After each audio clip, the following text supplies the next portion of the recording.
My name is Leila Milani, and I'm a policy advocate for an amazing organization called Futures Without Violence.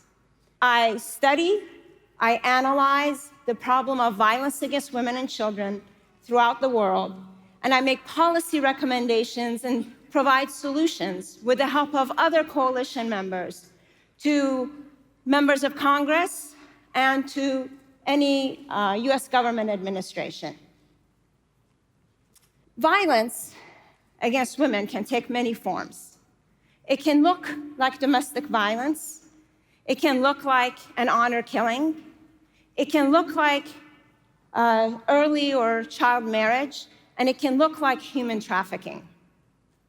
In the over 2 decades of work I've done in the space of policy and advocacy, I have come to one very clear, precise understanding that many of the problems we face today, whether it's degradation of our environment, whether it's access to healthcare or access to quality education, or ending violence, every one of these problems arises when any one group thinks of its own well-being in isolation from that of its neighbors. One of the places where I've seen this link very vividly and alarmingly and clearly, in the space of global human trafficking, slavery as we know it is not legal anywhere in the world, but it happens in every single place. We have 45.8 million people in 167 countries that have fallen prey to the scourge of human trafficking and slavery. And you know why?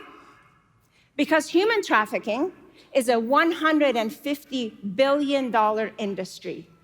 150 billion, and that's a B, industry in the world.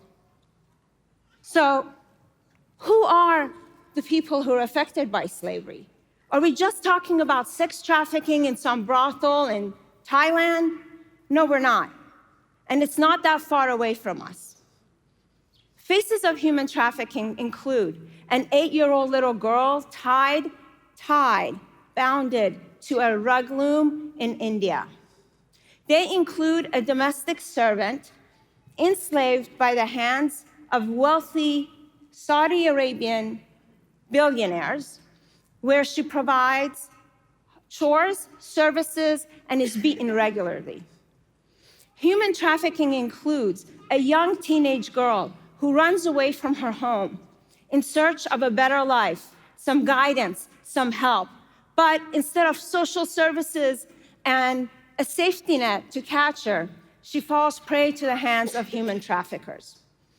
It includes a migrant worker in Nepal who is tricked and exploited by the hands of a recruiter who is bound to build a beautiful stadium in Qatar so that many of us can go watch the World Cup in 2022. These are the faces of human trafficking. So, why is human trafficking so successful? Why is this $150 billion industry working? Well, I gave you some rough numbers, some alarming and shocking numbers that I'm sure upsets you. It upsets me. I have one more sobering fact to share with you, though. Human trafficking works because we let it work, because we all play a part. If you think of human trafficking as a chain, the closest chain to the trafficked, the furthest away could be us. We have to break this chain. What are the pieces of the chain that have bounded it together? And what do we need to do to break that bond? Profit and demand and increasing human vulnerabilities are the 2 big factors why human trafficking is in existence today, more than ever in the history of humanity. When the guy who is trying to sell his rugs, the manufacturer in India, sets up his shop in India, why does he go and get an 8-year-old girl? It makes very good sense. He goes and gets the 8-year-old girl for a number of reasons. Number 1, he doesn't have to pay her much. Number 2, he can make her work very long hours. Number 3, he has to put zero investment in the work environment and conditions. Number 4, what does this 8-year-old girl have that a 40-year-old woman doesn't have? She has very small hands. She has small fingers. And with those fingers, she can weave a beautiful rug for you and I to enjoy in our living rooms. And that's the second part. That's our part. That's the demand part. We buy the rugs, we furnish our homes, and we put a lot of time and energy into identifying the best sale ever. How much do we put into identifying the best companies? The companies that do due diligence to make sure the supply chain is not tainted, making sure they're not 8-year-old girls making those rugs for us. We don't put much demand on the market to make sure that things are made ethically, that there's fair trade. That's on us, my friends. With the 65 million displaced persons in the world today, and a lot of poverty and conflict in the world, environmental hazards, natural disasters, inequality of sexes, there is no surprise that there is a breeding ground of human beings that are there to be exploited.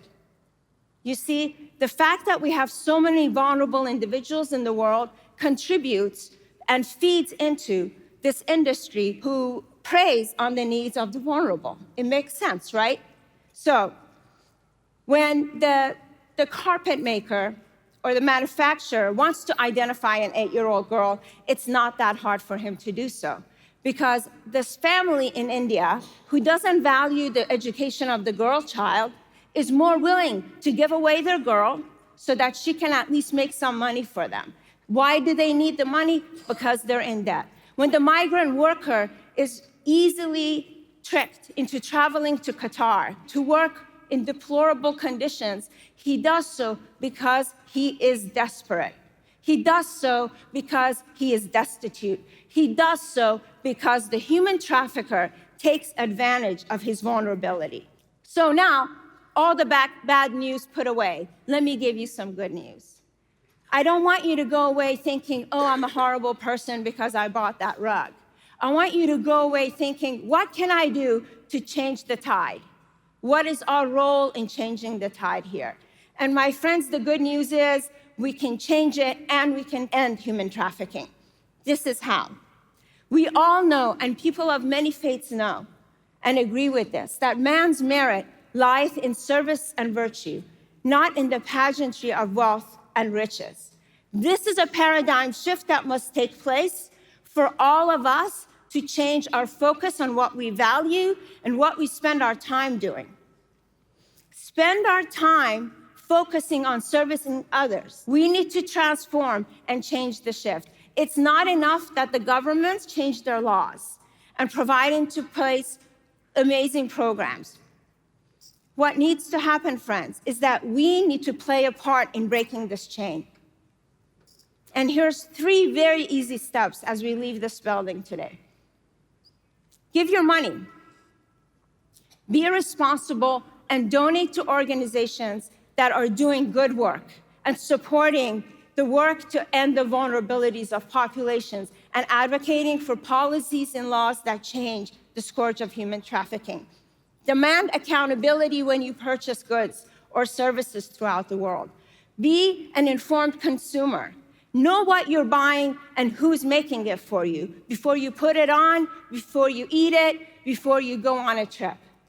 Be in the know, friends. And last but not least, give your time. Work with vulnerable populations. Work with the homeless shelters. Work with teenagers. Work with organizations that are there to provide services, to be the safety nets to catch the vulnerable youth or adults. We have a part to play, and these are not very difficult tasks. It requires transformation. Finally, if you do that, if you make that shift, if you let striving for serving others be your guide, that rather than demanding goods and services for yourself, you become what the vision of the Baha'i faith is, that your vision will be one to embrace the world. Let your vision be world-embracing. and rather than confined to your own selves. Thank you.